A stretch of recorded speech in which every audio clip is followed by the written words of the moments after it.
नमस्कार मित्रांनो, आजचा जर हा व्हिडिओ पाहिला तर तुम्हाला उद्याच्या पेपरमध्ये 80 पैकी 80 मार्क पडण्यासाठी काय होणार आहे, हेल्प होणार आहे. तर तर काय तर त्या बोर्ड परीक्षेचा खरा पेपर कसा लिहायचा हे जे आहे ते हे आजच्या व्हिडिओमध्ये टॉपरची उत्तरपत्रिका किंवा टॉपरची उत्तरं कशी असतात तर ते आपण या ठिकाणी डिस्कस करूयात. तर जे की तुम्हाला या ठिकाणी उत्तरासहित देतोय. तुम्हाला उद्याच्या पेपरमध्ये ज्या पद्धतीनं प्रश्न येईल त्या पद्धतीने तुम्हाला काय करता येईल, उत्तरं लिहिण्यासाठी काय करेल, हेल्प होईल. ठीक आहे.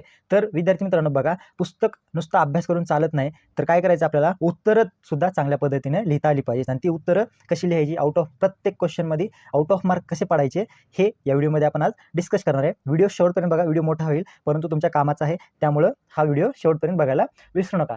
तर हा आहे पहिला पॅसेज. याच्यात गद्य विभाग जो म्हणतो, पहिला मराठीचा जो आहे तर तो गद्य विभाग आहे. तर त्यात काय आहे, तर हा दिलेला पूर्ण पॅसेज आहे. हा पूर्ण तुम्हाला पॅसेज वाचायचा आहे आणि त्या पॅसेजच्या आधारावरती काय करायचं, तुम्हाला प्रश्नांची उत्तरं द्यायची आहेत. या अगोदर खूप सारं डिस्कशन केलेलं आहे. तर आपण आता या ठिकाणी पहिला प्रश्न काय आहे, तर तो प्रश्न म्हणतो असा की चौकटी पूर्ण करा.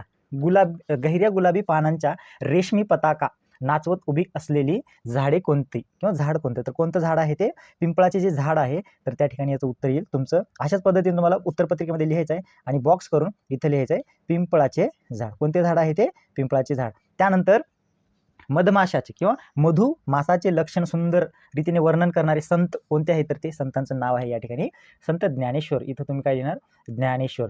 तुमच्या उत्तरपत्रिकेमध्ये काय करायचे, तुम्हाला अशाच पद्धतीचे बॉक्स करायचे आहेत जे की उत्तर तुमचं एकदम छान आणि सुटसुटीत दिसू शकतं. ठीक आहे. पुढचा प्रश्न आहे तुमचा.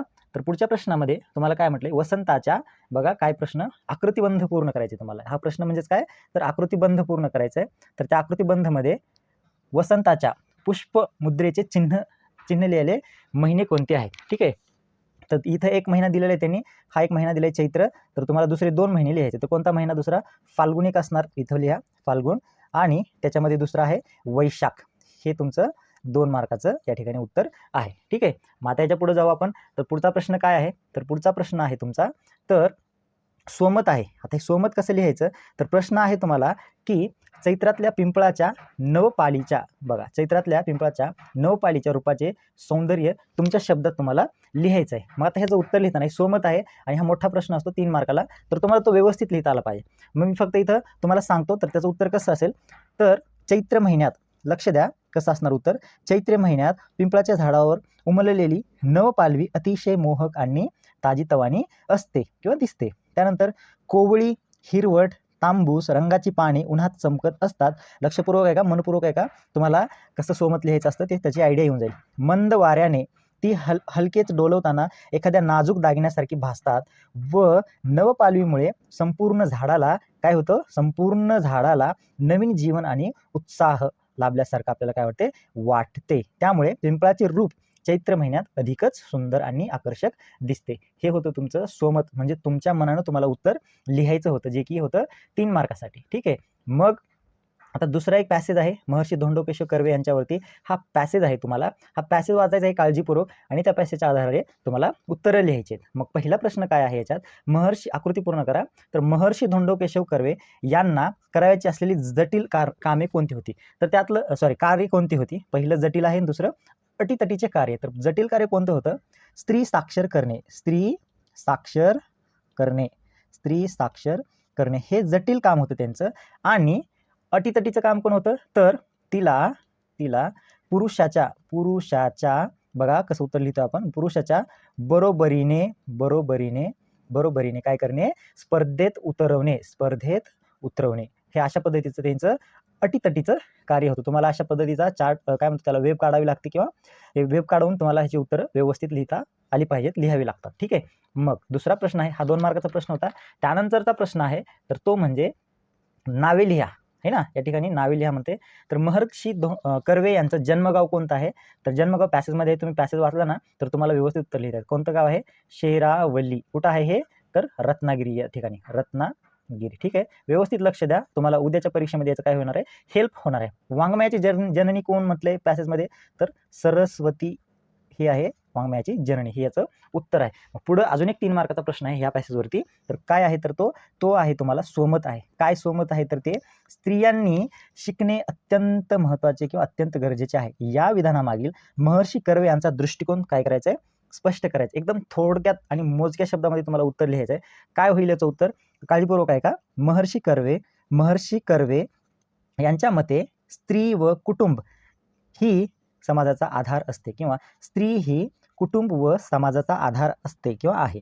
स्त्री सुशिक्षित असल्यास ती स्वावलंबी बनते व मुलांना चांगले संस्कार देऊ शकते. त्यामुळे समाजाची जी प्रगती आहे, समाजाची प्रगती होते कशामुळे? स्त्रियांमुळे, स्त्रियांच्या प्रगतीमुळे. म्हणूनच स्त्री शिक्षणाला अत्यंत महत्त्व दिलेले आहे. ठीक आहे, हे होतं महर्षी कर्वे यांच्या दृष्टिकोनातून आपण मांडलेले आपले विचार. असा होता हा पॅसेज पहिला. आणि तिसरा पॅसेज आहे तुमचा अपठित गद्य. तर हा तुमचा अपठित गद्य आहे हा पॅसेज. बघा काय दिलेलं आहे. ह्या पॅसेजवरच्या आधारे आपल्याला खाली दिलेले काय करायचे? प्रश्न सॉल्व्ह करायचे. त्या पॅसेजच्या आधारे पहिला प्रश्न आहे की चूक की बरोबर ते सांगा किंवा ते लिहा. तर बघा, तहान लागली की आपण सरबत पितो. पॅसेज जर वाचला तर हे विधान आपल्याला काय वाटतं? चुकीचं आहे. आता हे उत्तर लिहिताना काय करायचं? उत्तरपत्रिकेमध्ये तुम्ही अगोदर हा प्रश्न लिहायचा, तुम्ही लिहिलं, आणि त्याच्या खाली असा ॲरो करून तिथं लिहायचं चूक. ठीक आहे, डायरेक्ट चूक नाही लिहायचं, तर पहिलं वाक्य लिहा आणि त्याच्या खाली त्याचं उत्तर लिहा. पुढचं आहे काही गोष्टी स्वभावानुसार गरजेनुसार केल्या जातात. हे उत्तर काय आहे?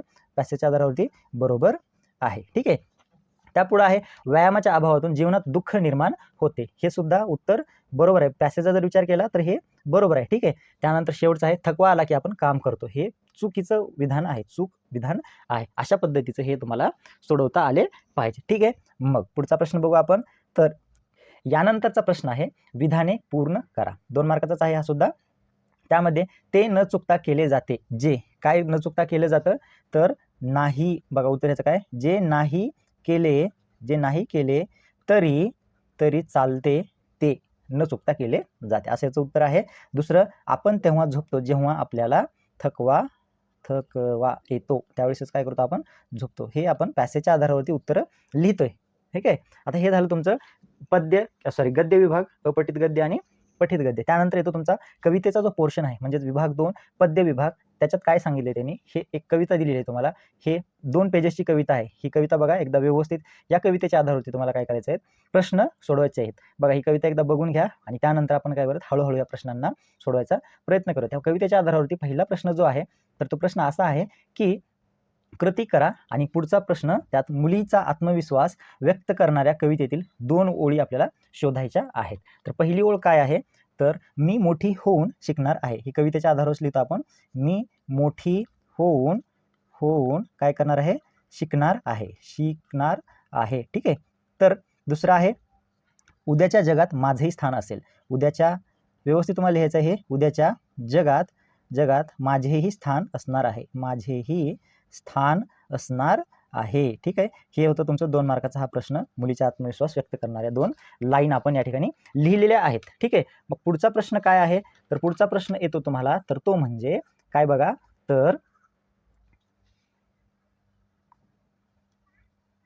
तर खालील शब्दसमूहांचा तुम्हाला समजलेला अर्थ लिहायचा आहे. मग शब्द कोणते आहेत?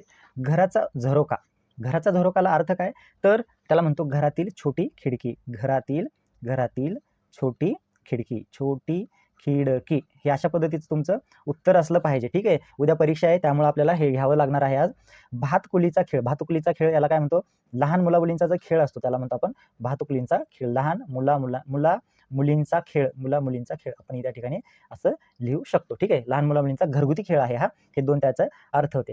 आता खालील काव्यपंक्तीचा सरळ अर्थ तुमच्या शब्दात लिहायचा आहे. आता हे जे दिलेल्या काव्यपंक्ती आहेत ना, तर त्या काव्यपंक्तीचा अर्थ तुम्हाला तुमच्या शब्दात लिहायचा आहे. मग काय आहे त्या काव्यपंक्ती? तर ती मांडीवर घेते बाहुलीला, एका हातानं थोपते तिला, चढवते आधान भाताचं. ठीक आहे, ह्याचा अर्थ काय? तर या ओळीचा अर्थ तुम्हाला तुमच्या शब्दामध्ये स्पष्ट लिहायचा. काय येईल या ओळीमध्ये? बघा उत्तर कसं होईल. या ओळीमध्ये लहान मुलगी आहे, तर ती आपल्या बाहुलीला मांडीवर घेऊन तिला प्रेमाने थोपटते आणि भातुकलीच्या खेळात तिला भात वाढते, असे या कवितेमध्ये काय केलेलं आहे? वर्णन केलेलं आहे, किंवा ओळींमध्ये त्याचं वर्णन केलं आहे. हे तुम्हाला लिहायचं आहे. एकदम सोपा. बघा किती मार्काला आहे? 2 मार्काला. ठीक आहे, पुढचा प्रश्न आहे काव्य सौंदर्य. तर काव्य सौंदर्यामध्ये काय म्हणते ते? की माझ्या घराच्या झरोक्यातून दिसत आहे की एक आश्वासक चित्र उद्याच्या जगाचं. या ओळीतून विचार सौंदर्य स्पष्ट करा. आता विचार सौंदर्य, तर या कवितेचा अर्थ तुम्हाला व्यवस्थितपणे लिहिता आला पाहिजे. मग काय होईल याचा अर्थ? तर या ज्या ओळी आहेत, या ओळीमधून बघा काय होतं? तर या ओळीमधून कवीने मुलीच्या भविष्याबद्दल आशावाद व्यक्त केला आहे. बरोबर आहे ना. उद्याचं चित्र म्हणते ते, उद्याचं आश्वासक चित्र. ठीक आहे. एक घराच्या छोट्या झरोक्यातून म्हणजे घराच्या छोट्या खिडकीतून तिला उज्ज्वल भविष्याचे चित्र काय करत आहे, दिसत आहे. म्हणजेच यातून शिक्षण म्हणजे स्त्री शिक्षण, आत्मविश्वास व उद्याच्या प्रगतीचे समाजाची कल्पना सुंदरपणे काय केलेली आहे, व्यक्त केले आहे ह्या लाईनीमध्ये. हे होतं तुमचं काव्य सौंदर्य. ठीक आहे. मग आता पुढचा प्रश्न आहे 4 मार्काचा. तर तो प्रश्न म्हणजे खालील मुद्द्यांच्या आधारे कोणत्याही एका कवितेसंबंधी खालील कृती सोडवा. आता तुम्हाला खालील कृती सोडवायची अशा प्रकारचा प्रश्न असतो. तर त्यामध्ये काय प्रश्न आहे, तर उत्तम लक्षण किंवा आकाशी झेप घेरे या 2 कवितांमधून तुम्हाला एक कवितेबद्दल काय करायचे, माहिती लिहायची आहे. मग कसं लिहिणार, तर तुम्ही इथं मी आकाशी झेप घेरे लिहिलेली आहे. तर त्यात बघा कवितेचे कवी किंवा कवयित्री कोण आहेत, तर जगदीश खेबुडकर हे जे आहेत त्या कवितेचे कवी आहेत. खेबुडकर लिहा तुम्ही. त्याच्यानंतर कवितेचा विषय काय आहे, खेबुडकर. ठीक आहे, असं लिहा. त्यानंतर कवितेचा विषय काय येतो तुमचा, तर या कवितेचा म्हणजे आकाशी झेप घेरे या कवितेचा विषय काय आहे, तर स्वकष्टाने जगण्याचे महत्त्व या ठिकाणी दर्शवलेले आहे.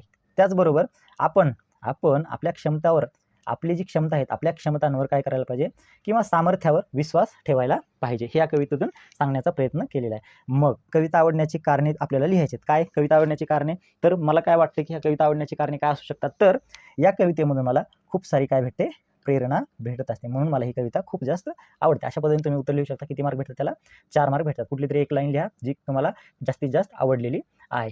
ठीक आहे. आता एक पुढचा प्रश्न आहे, तर तो म्हणजे रसग्रहण, जो की खूप सारा सगळ्यांना अवघड जातो. आता त्या रसग्रहणमध्ये प्रश्न काय, तर खाली दिलेल्या काव्यपंक्तीचे रसग्रहण करा. आता काव्यपंक्ती कोणत्या आहेत, तर बघा, तू झालास परिस्थितीवर स्वार आणि घडविलास नवा इतिहास, तू झालास मूक समाजाचा नायक आणि जागा केलास उभा बहिष्कृत भारत. ठीक आहे. ह्याच्यामध्ये तुम्हाला ही कविता कुठल्या कवितेतून आलेल्या ओळी आहेत ते लिहायचं आहे. कवितेमध्ये काय दिलेलं आहे ते भाषा सौंदर्य, आशय सौंदर्य म्हणतो ना आपण, तर त्या सगळ्या गोष्टी लिहायच्या. मी बघा तुम्हाला सांगतो तर ते कसं आहे, तर दिलेले जे ओळी आहेत म्हणजे दिलेल्या काव्यपंक्तीमध्ये किंवा ओळीमध्ये कवीने एका महान व्यक्तीच्या कार्याचे प्रभावी वर्णन केले आहे आणि ते महान व्यक्ती कोण आहेत, तर डॉक्टर बाबासाहेब आंबेडकर हे आहेत. म्हणून त्या कवितेचं काय, तर दिलेल्या कविता काय, तू झालास परिस्थितीवर सार या ओळीत त्या व्यक्तीचे प्रतिकूल परिस्थितीवर मात करून यश संपादन केल्याचे सूचित केलेले आहे. म्हणजे हे जे ओळी आहेत तर त्यामध्ये प्रतिकूल परिस्थितीवर मात केले बाबासाहेबांनी आणि काय केलं, यश संपादन केलेलं आहे. ठीक आहे. मग पुढच्या लाईन्स, घडविलास नवा इतिहास,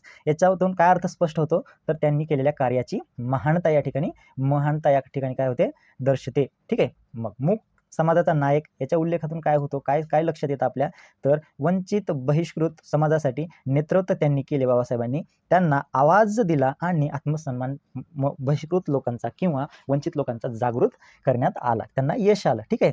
मग हे दिसून येते. त्यामुळे या काव्यपंक्तीमध्ये वीर रस कोणता आहे, वीर रस व प्रेरणादायी भाव आपल्याला प्रकर्षाने जाणवतो. आणि या कवितेमध्ये भाषा ही साधी आहे, है ना. कशी आहे भाषा, साधी आहे, प्रभावी आहे, प्रेरणादायी आहे. ठीक आहे. आदर व कृतज्ञता व्यक्त केलेली आहे या कवितेमधून बाबासाहेबांबद्दल. या ओळी समाज जागृतीचा काय करतात, संदेश देतात. संदेश देतात. अशा पद्धतीचं हे काव्यसंग्रहवरती तुम्हाला काव्यरस किंवा रसग्रहण होतं. ठीक आहे.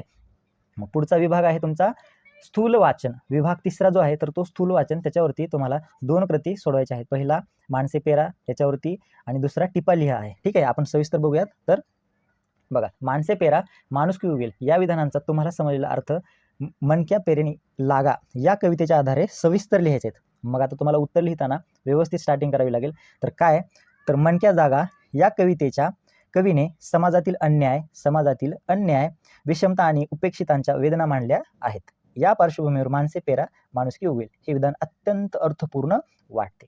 जे शेतात माणुसकी उगवेल किंवा पुढे काय म्हणतात ते, की जे शेतात चांगले बी पेरल्यास उत्तम पीक उगवते, तसेच समाजामध्ये प्रेम, सहकार्य, समाजात आणि सहानुभूती यांची बीजे पेरली तर माणुसकी सुद्धा फुले उमलतात.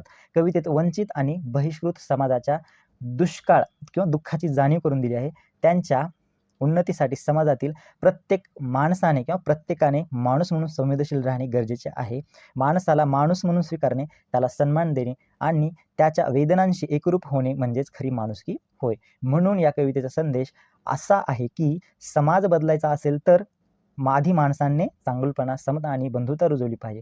जेव्हा आपण माणसे पेरू तेव्हाच समाजामध्ये माणुसकी उगवेल आणि सुंदर समतामूलक भारत घडेल, असा हा या कवितेचा अर्थ आपल्याला या ठिकाणी सांगता येतो. हे उत्तर मी तुम्हाला सांगतोय, लक्षात ठेवा, काळजीपूर्वक ऐका, म्हणजे तुम्हाला उत्तर कशा पद्धतीने लिहिता येईल याची आयडिया येईल. इथं लिहित बसलो तर खूप वेळ होईल आणि आपल्याकडे ह्या वर्षी तेवढा वेळ नव्हता की आपण प्रश्नपत्रिका डायरेक्ट उत्तरपत्रिकेवरती लिहून एक्सप्लेन करू. त्यामुळे अशा पद्धतीचं या ठिकाणी चालू आहे. तर नेक्स्ट जो पेपर येईल तुमचा इंग्लिशचा, त्याच्यामध्ये तुम्हाला एकदम डिटेलमध्ये उत्तरपत्रिका लिहून एक्सप्लेन केली जाईल. ठीक आहे, त्याबद्दल तुमची दिलगिरी व्यक्त करतो. या पेपर व्यवस्थित आला नाही. ठीक आहे, आता एवढं ॲडजस्ट करा प्लीज. तुम्ही लक्षात ठेवा फक्त तुम्हाला उत्तर कसे लिहायचं. आता दुसरा प्रश्न आहे, टिपा लिहा. जिद्दी लेफ्टनंट स्वाती महाडिक याच्यावरती तुम्हाला टिपा लिहायचं. तर काय लिहिणार? स्वाती महाडिक या भारतीय सैन्यातील धाडसी महिला अधिकारी आहेत. त्याच्यानंतर त्यांच्या पतीचे काश्मीरमध्ये दहशतवादी हल्ल्यात निधन झाले. पतीच्या अपूर्व स्वप्नांची पूर्तता करण्यासाठी त्यांनी सैन्यात भरती होण्याचा निर्धार केला. कठोर प्रशिक्षण पूर्ण करून त्या लेफ्टनंट पदावर रुजू झाल्या आणि शेवटी त्यांच्या जिद्द, धैर्य आणि देशप्रेम प्रेरणादायी आहे. त्यांचं जिद्द, धैर्य आणि देशप्रेम हे काय आपल्यासाठी प्रेरणादायी आहे. ठीक आहे, अशा पद्धतीनं सुलवाचनावरती 2 प्रश्न होते, 3-3 मार्काचे. त्यात आपण 6 मार्काचे या ठिकाणी लिहू शकतो. ठीक आहे, आता पुढचा विभाग अत्यंत महत्त्वाचा, तो म्हणजे भाषा अभ्यास. तर भाषा अभ्यासावरती व्याकरण घटकांवर आधारित तुम्हाला कृती असते. मग त्याच्यात पहिला प्रश्न काय आहे? तर पहिला प्रश्न येतो तुमचा, तर तो म्हणजे की समास. आता ठीक आहे, समास सोडवायचे तुम्हाला. तर कसं सोडवणार? समास आहे योग्य जोड्या लावा. सामासिक शब्द आहे, तुम्हाला हा बॉक्स अगोदर लिहायचा आहे आणि त्याच्या पुढे त्याची उत्तरं लिहायची. रेषा मारायच्या नाही, जोड्या लावायच्या नाही, समोरासमोर उत्तरे लिहून टाकायचे. मी इथे तुम्हाला रेषा मारून दाखवतो. ठीक आहे, आई वडील कोणता समास आहे? तर इतरत्र द्वंद्व समास आहे हा आई वडील. त्यानंतर पंचवटी जे आहे तर तो द्विगु समास आहे. महाराष्ट्र तुमचं कर्मधारण समास आणि चहा पाणी जे आहे ते समाहार द्वंद्व समास. असे या पद्धतीला आपल्याला उत्तरं सांगता येतील. ठीक आहे, पुढचा शब्दसिद्धी. तर शब्दसिद्धी बघा, भरघाव, लाजाळू, नाव उमेद आणि गुरुत्व हे 4 शब्द आहेत. प्रत्ययघटित आणि अप्रत्ययघटित मध्ये तुम्हाला लिहायचे. प्रत्ययघटित मध्ये कोणते येणार? लाजाळू. बघा इथं असं लिहा बॉक्स करून, लाजाळू. आणि दुसरा आहे गुरुत्व. हे 2 शब्द कशात येणार? प्रत्ययघटित मध्ये. आणि उपसर्गमध्ये भरधाव आणि दुसरा आहे तुमचा ना उमेद, ना उमेद. ठीक आहे, पुढं आता पुढचा प्रश्न बघा. पुढच्या प्रश्नामध्ये वाक्यप्रचार दिलेले तुम्हाला. तर खालील कोणत्याही 2 वाक्यप्रचारांचा अर्थ सांगून वाक्यात उपयोग करायचा आहे. 2 वाक्यप्रचार लिहायचे तुम्हाला कोणतेही. मी 4 घेतलं, त्यातला एखादा कुठला तर रिपीट झाला यावर्षी तर तुम्हाला फायदा होईल. ठीक आहे, निष्कर्ष काढणे, निष्कासित करणे म्हणजेच काय करणे? काढून टाकणे त्याला. ठीक आहे, मग वर्गामध्ये गोंधळ घालत असल्यामुळं रमेशला सरांनी काय केले? निष्कासित केले किंवा काढून टाकले. पहिलं काय लिहिलं तुम्ही? अर्थ लिहिला. काय केले? तर काढून टाकणे. आणि त्याचा उपयोग कसा केला वाक्यात? तर वर्गामध्ये सतत गोंधळ घालत असल्यामुळे सरांनी रमेशला निष्कासित केले. ठीक आहे, मुग्ध होणे जे आहे तर मुग्ध होणे म्हणजे अत्यंत आनंदी होणे किंवा मोहित होणे, हे त्याचा अर्थ आहे. मग आता वाक्याचा उपयोग कसा करणार? सुंदर बागेतील सुंदर सुंदर फुले पाहून पर्यटक काय झाले? मंत्रमुग्ध किंवा मुग्ध झाले. ठीक आहे, पुढचा आहे पित्त खवळणे. पित्त खवळणेला म्हणजेच काय म्हणतो आपण? राग येणे, अतिशय राग येणे. ठीक आहे, याला मग याचा वाक्यात उपयोग कसं करणार? त्याचा अपमान झाल्यावर त्याचे पित्त खवळे. म्हणजे रमेशचा अपमान झाल्यामुळे त्याचे काय झाले? पित्त खवळले. शाळेतून मास्तरांनी बाहेर काढलं, त्याच्यामुळे त्याला राग आला आणि त्याचे काय झालं? पित्त खवळलं. ठीक आहे, मग अचंबित होणे, आश्चर्यचकित होणे. अचंबित होणे, आश्चर्यचकित होणे.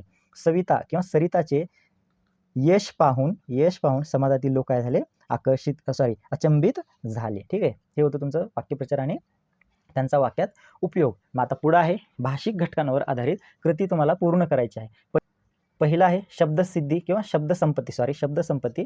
त्यात खालील शब्द समूहापैकी एक शब्द लिहायचा आहे. इतरांना मार्ग दाखवणारा म्हणजे मार्गदर्शक. आणि वर्षातून एकदा प्रसिद्ध होणारे काय असतं? ते मासिक. ठीक आहे, मासिक असते, ते वर्षातून एकदा पब्लिश होते. ठीक आहे, मग पुढं खालील शब्दांचे 2 समानार्थी शब्द लिहा. तुम्हाला आईला समानार्थी शब्द काय?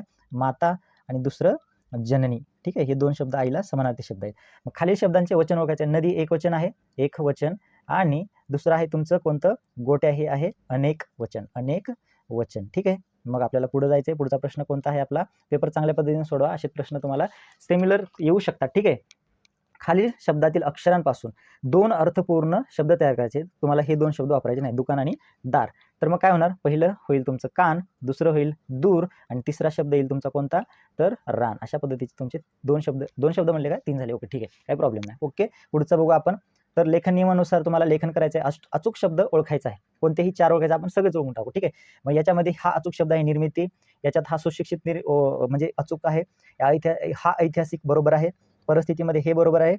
दीपावलीमध्ये हे बरोबर आहे आणि विद्यापीठमध्ये हे बरोबर आहे. अशा पद्धतीने मला किती मार्काला होता हा प्रश्न? 2 मार्काचा प्रश्न आहे. ठीक आहे, काळजी घ्या, पेपर व्यवस्थित लिहा, लक्षपूर्वक व्हिडिओ बघा. ठीक आहे, विरामचिन्हे. आता तुम्हाला विरामचिन्हे ओळखायचे कारण त्यांची नावे लिहायची. बघा ह्याला काय म्हणतो आपण, प्रश्नार्थक चिन्ह, प्रश्नार्थक चिन्ह. त्यानंतर पुढचं आहे, हे दिसते का तुम्हाला, हे आहे कॉमा, याला म्हणतो आपण स्वल्प विराम. मराठीमध्ये काय नाव आहे याचं, स्वल्प विराम, याला असं लिहा, स्वल्प विराम. ठीक आहे, त्याच्या पुढेच लिहायचं, हे चिन्ह काढून व्यवस्थित करा. ठीक आहे, हे तुम्हाला मार्क जायचे नाही तुमच्या मार्क, एकदम हातचे मार्क आहे तुमचे, हातचे सोडायचे नाहीत अजिबात. ड्रामाला म्हणतो आपण नाटक. ठीक आहे, पारिभाषिक शब्द आहे. आणि बुक स्टॉलला म्हणतो आपण पुस्तक दालन किंवा पुस्तकाचे दुकान, पुस्तक दालन. ठीक आहे, मग हे झाले आपले तुमचे पारिभाषिक शब्द. आता ह्याच्या पुढचा अत्यंत महत्त्वाचा जो आहे तर तो उपयोजित लेखन, 24 मार्काचा विभाग, त्यातले सुद्धा प्रश्न आपण या ठिकाणी घेतलेले आहेत. तर पहिला प्रश्न आहे तुमचा हा प्रश्न व्यवस्था. आता इथून पुढे खूप महत्त्वाचं आहे. तर प्रश्न काय आहे, तर खालील कृती पूर्ण करा. कृतीमध्ये तुम्हाला काय दिले, पत्रलेखन आहे. तर पत्रलेखन लावर सारांश आहे, त्यामुळे इथं पत्र घेतले, पत्रात कोणतं औपचारिक पत्र घेतले. खालील निवेदन वाचा, त्याखालील कोणतेही एक कृती सोडवा. ठीक आहे, अक्षरधारा वाचनालय चिपळूण यांच्यामार्फत शालेय विद्यार्थ्यांसाठी भव्य वक्तृत्व स्पर्धा आयोजित करण्यात आली. स्पर्धा कधी आहे, 27 फेब्रुवारी, वेळ सकाळी 10 वाजता. स्थळ आहे अक्षरधारा सभागृह चिपळूण. ठीक आहे, स्पर्धेचा विषय काय आहे किंवा स्पर्धेचा पारितोषिक वितरण समारंभ दुपारी 4 वाजता होणार आहे. त्यांचा संपर्क या ठिकाणी दिला आहे, ग्रंथपाल अक्षरधारा वाचनालय. हा ईमेल आहे, यश गुप्ते किंवा इरा गुप्ते आहे, तुम्ही असं स्वतःला समजायचं आहे. आणि विनंती करणारे पत्र ग्रंथपालाला लिहायचं आहे आणि अभिनंदन करणारे पत्र तुमच्या मित्राला मैत्रिणीला. हे आहे औपचारिक पत्र आणि हे आहे अनौपचारिक पत्र. आपण या ठिकाणी औपचारिक पत्र घेतलेलं आहे, तर ते कसं लिहायचं ते बघा, त्याचं फॉर्मॅट वगैरे एकदा काळजीपूर्वक बघा, म्हणजे तुम्हाला उद्या टेन्शन नसणार आहे. ठीक आहे, अशा पद्धतीने तुमचं त्या प्रश्नाचं उत्तर आहे. इथं दिनांक आहे 27 फेब्रुवारी टाकली, इथे मागची तारीख टाका तुम्ही काय असेल ते. त्यानंतर प्रति कोणाला लिहितो आपण, माननीय ग्रंथपाल अक्षरधारा वाचनालय चिपळूण, एक लाईन सोडायची. त्यानंतर विषय टाकायचा, काय विषय आहे, वक्तृत्व स्पर्धेत सहभागी होण्यासाठी विनंती, एक लाईन सोडायची. कोणाला लिहितो त्याच्यासाठी आपण माननीय महोदय, औपचारिक पत्रामध्ये काय लिहितो, माननीय महोदय लिहितो. आता तुमचा मेन पत्राचा सुरुवात झालेली आहे. काय आहे, तर आपल्या वाचनालयात दिनांक 27 फेब्रुवारी रोजी आयोजित करण्यात आलेल्या शालेय विद्यार्थ्यांसाठी भव्य वक्तृत्व स्पर्धेबाबतची माहिती मला मिळाली आहे. ही माहिती अक्षरधारा सभागृह चिपळूण येथे सकाळी 10 वाजता होणार असल्याचे कळले. ठीक आहे, मी इयत्ता 10वीच्या वर्गात शिकत असून मला वक्तृत्वाची विशेष आवड आहे, त्यामुळे या स्पर्धेत सहभागी होण्याची मला मनापासून इच्छा आहे. तरी कृपया माझी नोंदणी करून मला सहभागी होण्याची संधी द्यावी, ही नम्र विनंती. संपर्क आहे त्यांचा ग्रंथपाल अक्षरधारा वाचनालय, हे त्यांचा ईमेल आहे. अशा पद्धतीने तुमचं पत्रलेखन आहे ते औपचारिक पत्र. शेवटी येतं, जो पत्र लिहितो त्याला म्हणतो आपण आपला विश्वासू ईशा गुप्ते किंवा यश गुप्ते किंवा इरा गुप्ते. तुम्ही मुलगी असेल तर इरा लिहा, मुलगा असेल तर यश गुप्ते लिहा. ठीक आहे, हे होतं तुमचं पत्रलेखन. पत्रलेखनातला पहिला प्रश्न, ज्याला होते 6 मार्क, 6 पैकी 6 मार्क पडतात नीट लिहिलं तर. ठीक आहे, आता आपण पुढे जाऊयात. आता पुढचा प्रश्न आहे तो म्हणजे जाहिरात लेखन. तर प्रश्न काय, तर खालीलपैकी कोणत्याही 2 कृती सोडा. 3 आहे तुम्हाला, जाहिरात, बातमी आणि कथालेखन. तर आपल्याला जाहिरात इथं लिहायचं आहे आणि बातमी एक लिहायचं आहे. ठीक आहे, दोन्ही काळजीपूर्वक बघा. जाहिरात कशी लिहायची, योगासन वर्गाची आकर्षक जाहिरात तयार करायची आहे तुम्हाला. किती मार्क आहेत एकाला, 5 मार्क, आणि बातमीला सुद्धा 5 मार्क. दोन्ही डिस्कशन करतोय, तर काळजीपूर्वक बघा. दोन्ही प्रश्न घेतलेले आहेत बघा. अशा प्रकारचे तुम्हाला जाहिरात लेखन करावं लागतं. निरोगी शरीर तंदुरुस्त मन, हे टॅगलाईन आहे तुमची, तुम्हाला स्टार्टिंगला ती टाकावी लागते. त्यानंतर विद्यार्थ्यांसाठी विशेष योगासन वर्ग, 10वीच्या विद्यार्थ्यांसाठी ताणमुक्त अभ्यास आणि उत्तम एकाग्रतेसाठी आरोग्यम योग क्लासेस तर्फे विशेष सकाळी व संध्याकाळी बॅच सुरू, ही तुमची जाहिरात आहे. ठीक आहे, मग तुमच्या त्याचे वैशिष्ट्य काय त्या योगासन वर्गाचे, तर प्राणायाम व ध्यान, परीक्षेत तणाव कमी करण्यासाठी खास सत्र, अनुभवी प्रशिक्षक, मुला मुलींसाठी स्वतंत्र बॅच, मर्यादित प्रवेश, आजच नोंदणी करा. कालावधी कधी तुमच्या पद्धतीने तुम्हाला टाकायचं आहे, कोणी विचारणार नाही तुम्हाला हे का टाकलं ते का टाकलं, तुम्हाला फक्त जाहिरात तुम्हाला तिथं लिहायची. कालावधी कधी आहे, 1 मार्च 2026 पासून चालू, वेळ सकाळी 6 ते 7 आणि संध्याकाळी 5 ते 6. ठीक आहे, स्थळ कुठे आहे, सरस्वती विद्यालयाजवळ पुणे. संपर्क आहे हा रॅन्डम, तुम्ही नंबर टाका, हा नका टाका, कोणताही टाका तुमच्या मनावरती, पण नाही टाकलं तरी चालते. शेवटचे 4 नंबर पहिले 4 नंबर टाका आणि शेवटी असं तुम्ही गोल गोल करा किंवा एक्स करून सोडून द्या. ठीक होतं, हे आहे तुमचं जाहिरात लेखन. अशा पद्धतीची जाहिरात तुम्हाला परीक्षेमध्ये लिहावी लागते. किती मार्कासाठी, 5 मार्कासाठी येते. काळजीपूर्वक व्यवस्थित ड्रॉ करायचे, चित्र येत असतील चित्र काढा चांगले चांगले. ठीक आहे, प्रश्न क्रमांक 5 ई मध्ये शेवटचा प्रश्न आहे. तर त्यात काय म्हणतं, तर खालीलपैकी कोणती एक कृती पूर्ण करा. तुम्हाला प्रसंग लेखन आहे, त्यानंतर आत्मकथन लेखन आहे आणि शेवटचं आहे वैचारिक लेखन. या तिन्हीपैकी तुम्हाला एक लिहायचं आहे. मी या ठिकाणी वैचारिक लेखनचं एक्झाम्पल घेतलेलं आहे आणि ते म्हणजे, तर आपण काय करू, वैचारिक लेखन हा प्रश्न या ठिकाणी डिस्कशन करू. काय आहे, प्रदूषण समस्या व उपाय या विषयावर तुमचे विचार लिहायचे आहेत. तर मग आता विचार सविस्तर लिहायचे तुम्हाला. हा 8 मार्काचा प्रश्न आहे, तर तो कसा लिहायचा आणि तुमचं उत्तर कशा पद्धतीचं असलं पाहिजे ते का काळजीपूर्वक बघा. टायटल टाकायचं तुम्हाला, हेडिंग प्रदूषण समस्या व उपाय. मग त्यामध्ये तुमची प्रस्तावना काय, आजच्या आधुनिक जगात मानवाने केलेली प्रगती जितकी वेगवान आहे तितकीच पर्यावरणाची हानी वाढत चाललेली आहे. पर्यावरणाचा समतोल बिघडवणारा प्रमुख घटक म्हणजे प्रदूषण. हवा, पाणी, जमीन व ध्वनी यांचे प्रदूषण ही आजची गंभीर समस्या बनली आहे. याचा थेट परिणाम कुठे होतो? मानवाच्या आरोग्यावर, नैसर्गिक साधनसंपत्तीवर, जीवसृष्टीवरती याचा थेट किंवा डायरेक्ट परिणाम होत असतो. मग पुढं काय? औद्योगिकरण. ह्याची कारणे काय आहेत प्रदूषणाची? तर औद्योगिकरण, वाढती लोकसंख्या, वाहनांची संख्या, प्लास्टिकचा अतिवापर, रासायनिक खतांचा अतिरेक व वृक्षतोड ही या प्रदूषणाची मुख्य कारणे आहेत. कारखान्यामधून बाहेर पडणारा धूर हवेला दूषित करतो. नद्या नाल्यांत सोडलेले पाणी जलप्रदूषण वाढते आणि ध्वनिवर्धकाचा अतिरेक, वाहनांचे हॉर्न यांमुळे ध्वनी प्रदूषण होते. या सर्व प्रकारच्या प्रदूषणामुळे दमा, क्षयरोग, कर्करोग यांसारखे आजार वाढत जातात. ठीक आहे. या गंभीर समस्येवर उपाययोजना. पहिलं काय तुम्ही प्रस्तावना सांगितलं, कारणे सांगितलं. आता उपाय काय सांगणार? तर उपाययोजना करणे अत्यंत आवश्यक आहे. सर्वप्रथम वृक्ष लागवड करणे किंवा वृक्ष संवर्धन करणे गरजेचे आहे. सार्वजनिक वाहतुकीचा वापर वाढवून खाजगी वाहनांचा वापर काय केला पाहिजे? कमी केला पाहिजे, टाळला पाहिजे. प्लास्टिकचा वापर टाळून कापडी व कागदी पिशव्या वापराव्यात. कारखान्यांना प्रदूषण नियंत्रण यंत्रणा बसवणे बंधनकारक आहे. कचऱ्याचे योग्य व्यवस्थापन करून पुनर्वापर पुनर्चक्रावर भर दिला पाहिजे. सरकार, समाज व प्रत्येक नागरिक यांनी मिळून प्रदूषण रोखण्यासाठी प्रयत्न करणे गरजेचे आहे. स्वच्छ पर्यावरण म्हणजेच निरोगी जीवन. आपण आज जागरूक झालो तरच उद्याची पिढी सुरक्षित होईल. त्यामुळे प्रदूषणमुक्त भारत घडणे ही आपली सर्वांची सामूहिक जबाबदारी आहे. अशा पद्धतीचा प्रश्न क्रमांक 5वा ई होता, जो की तुम्हाला 8 मार्क देऊन जातो. तो म्हणजे प्रदूषण समस्या व उपाय यावरती तुम्हाला वैचारिक लेखन करायचं होतं. सोप्पा असतो एकदम, काळजीपूर्वक तुम्हाला वाचायचं आहे आणि त्याचं उत्तर लिहायचं आहे. 8 मार्क पडत असतात. त्यामुळं आपण या ठिकाणी 2025चा जो बोर्ड परीक्षा होती त्याचा मराठीचा पेपर डिस्कस केलेला आहे. तर हा व्हिडिओ शेवटपर्यंत बघितला त्याबद्दल धन्यवाद. येणाऱ्या व्हिडिओमध्ये आपण अशीच काही महत्त्वपूर्ण माहिती घेऊयात इतर विषयांची. त्यामुळं हा व्हिडिओ इतरांपर्यंत शेअर करा. नालंदा कोचिंग क्लासेस या चॅनलला सबस्क्राईब करा आणि उद्याच्या परीक्षेसाठी तुम्हाला खूप खूप शुभेच्छा. भेटूयात पुन्हा एका नवीन व्हिडिओमध्ये. तोपर्यंत धन्यवाद. Take care. Bye bye.